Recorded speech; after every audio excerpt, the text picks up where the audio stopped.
There was almost as much off-track action as there was on-track action this weekend at the Qatar Grand Prix. But what do we learn from F1 Fantasy in the penultimate race of the 2024 season? Let's find out.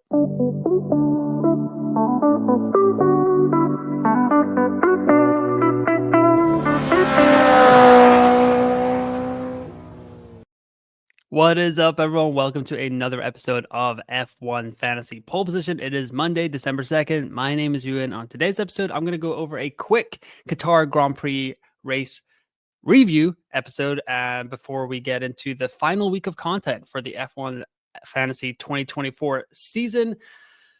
It was a little bit of a wild weekend, sprint race, qualifying, Grand Prix, all that fun stuff. And we're going to break it all down in today's episode. Going to keep it short and sweet as it is the final race or week of the F1 Fantasy 2024 season. So lots of content going around. So I will try to keep it as short and sweet as possible. But while I have you here, got to remind you, check out that F1 Fantasy community survey.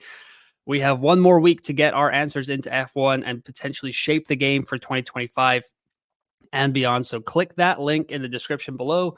Go on Twitter. All of the F1 Fantasy content creators are spreading it out to everyone that they know, that follows them, that they follow, all that fun stuff. So if you want your voice to be heard in F1 Fantasy for the game moving forward, click that link. This is the last week to get that survey done. So let's get it done and change the game for the better for 2025 and beyond. Another news is, because it's the season finale, I will be doing a little bit of a watch along, trying something out new for the final week of the season. So come join me on Sunday at whatever time it is in the world for you. For the final race, we'll have the F1 Fantasy Tools live scoring up. We'll have F1 Tempo up. And it'll be fun. We'll just kind of all be chilling here. The season will be wrapping up. We'll see how our lineups are going for the final race of the season and maybe get into some 2025 preview discussion. So join me on Sunday for the season finale race watch along. I will be tweeting that out all week, spreading it on all the socials and on the videos that I do this week as well. So hopefully I will see you on Sunday. Getting into the Qatar Grand Prix now, though. Penalties. That was the biggest talking point. I actually just got done listening to the P1 with Matt and Tommy podcast.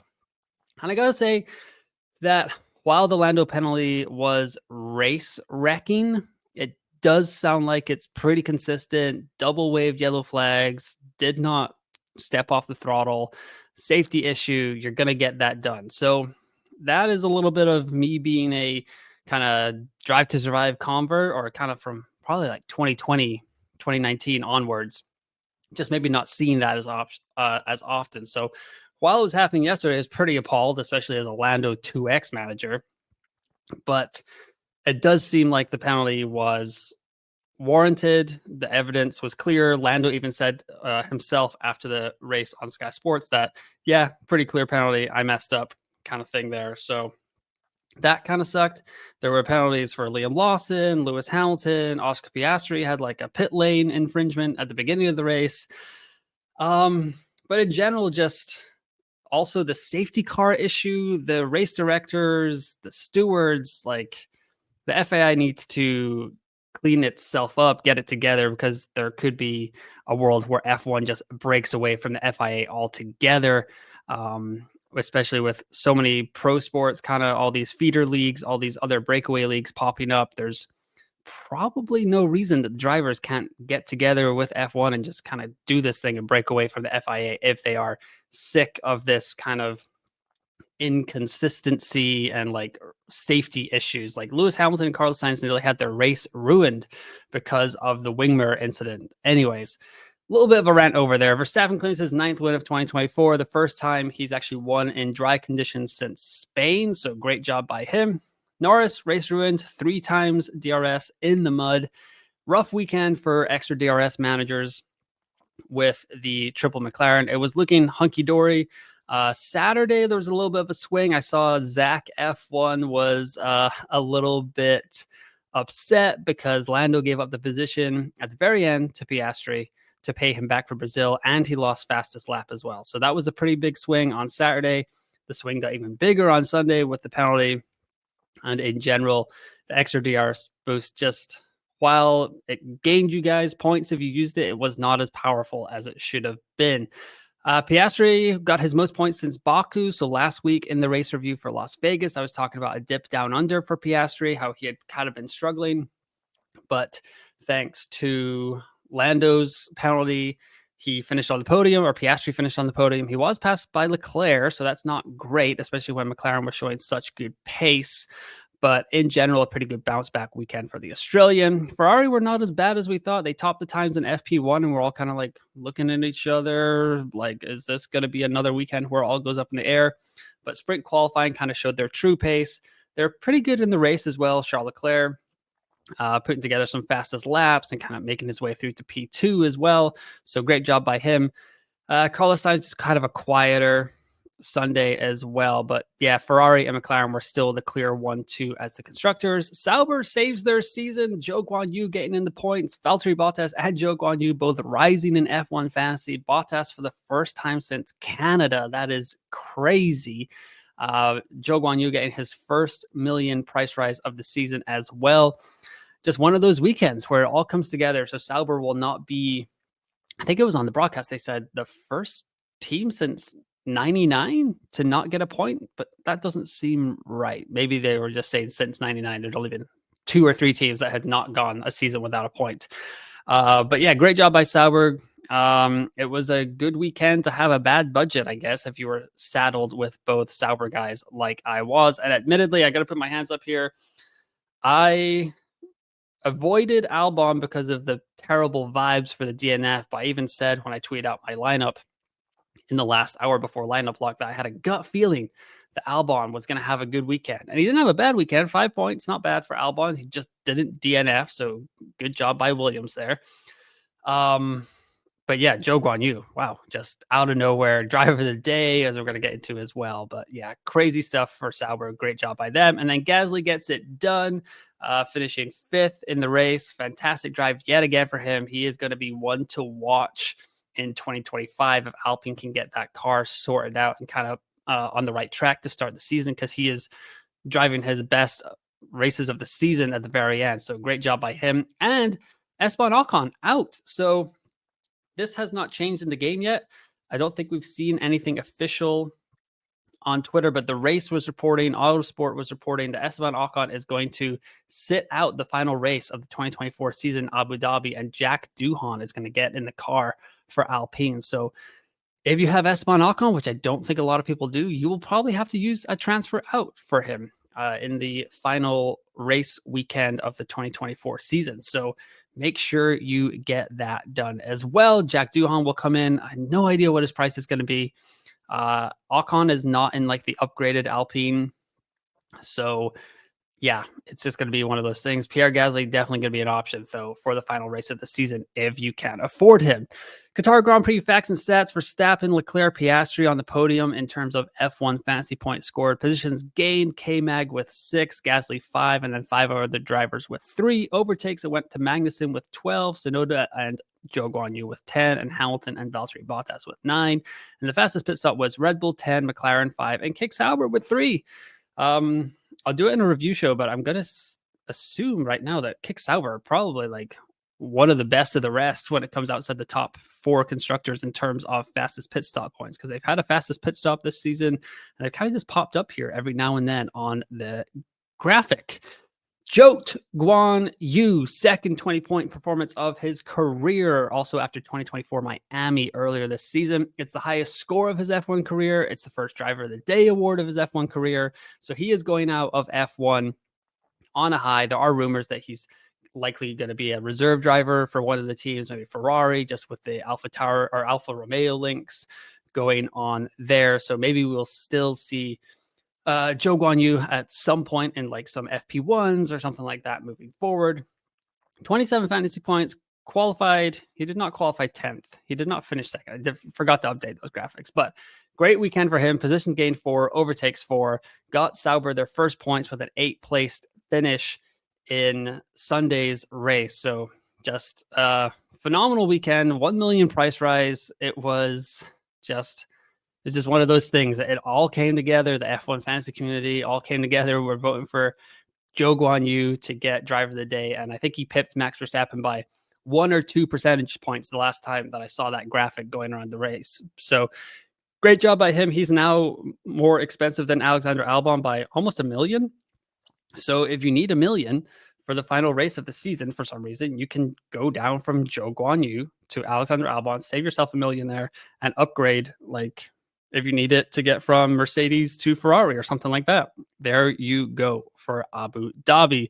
Chip usage in the global top 500. This is after the results came out. So I know F1 Fantasy Tools tweeted, they said that 24% of managers in the top 500 use their chip before the race happened, but after the race, this is where I got their stats from the excellent elite data on F1 Fantasy Tools. So 39% of the global top 500 used their extra DRS boost this weekend, 5.8% used their limitless chip, 9% with the autopilot, and 2% for final fix, 4% for no negative, and 1.8% for wildcard.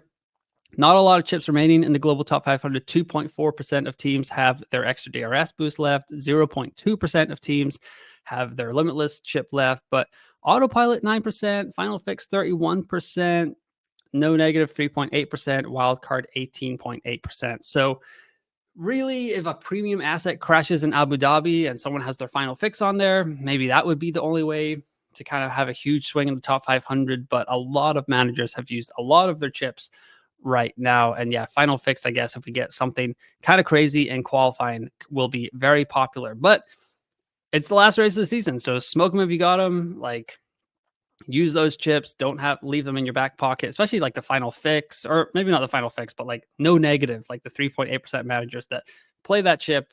There's nothing. What's the worst that could happen there? Exactly. So wild card as well. I mean, yeah, some of the chips when you get down to the later points of the season are just kind of like, no. I think my T3 squad has its wild card left. I'm not sure if I'm going to use that either. Team selection for the global top 500. Most selected were Norris, Colapinto, Piastri, Bottas, Gasly. Most added were Piastri, Russell, Norris, Gasly, Joe. There was a groundswell for George Russell after his sprint qualifying. Did well in the qualifying as well. Took pole after Max Verstappen's one place grid penalty. But yeah, Sunday was a little bit of a tough run for George Russell there, going like the Silverados just didn't have it together on Sunday, unfortunately. Even when the safety car came out, George Russell still pitted onto hards again, despite just looking awful on them. And then the most dropped drivers, Leclerc, Colapinto, Hamilton, Hülkenberg, and Bottas. So yeah, Hülkenberg had another rough weekend there. But yeah, the biggest kind of swing, as you can see here, Piastri came in for a lot of Leclerc managers because McLaren looked pretty strong in the two practices we had before the lineup lock. So yeah, another big swing there, but we'll see what happens in Abu Dhabi. It's supposed to be more favorable towards Ferrari as the Constructors' Championship is coming down to the final race of the season. My team review here, 255 points, one more point than I scored in Las Vegas. I did go down 143 places, but I will definitely take that considering I did not play a chip. Actually went up 1.7 in budget. My transfers were Leclerc to Norris, Sainz to Piastri, and Hülkenberg to Zhou Guanyu. So I used all three of my transfers that I've been rolling for weeks on weeks at this point. And it was a plus 40 in the transfers gain. So I'm glad it worked out like that. I've only got 2 free transfers for the final race of the season now. So a little less flexibility than I would like. But yeah, the squad right now is Lando, Oscar, Franco Colapinto, Valtteri Bottas, Zhou Guanyu, Ferrari, and McLaren. If you're in that budget range like I am right now with 130.7 million, it's going to be really hard to get off of that. Maybe we can go back to Leclerc. Maybe you can play the 2x on Leclerc or something like that. But it's going to be tough to go against Lando and Leclerc going into the final race of the season. And it was really easy to track my live scoring. F1 has put in some projected points. They've done their own little bit of live scoring, but the GOAT F1 Fantasy Tools introduced live scoring version 2. It's a new look, faster updates, just more customization, that kind of thing. Available for free for everybody. So go check out that site, f1fantasytools.com.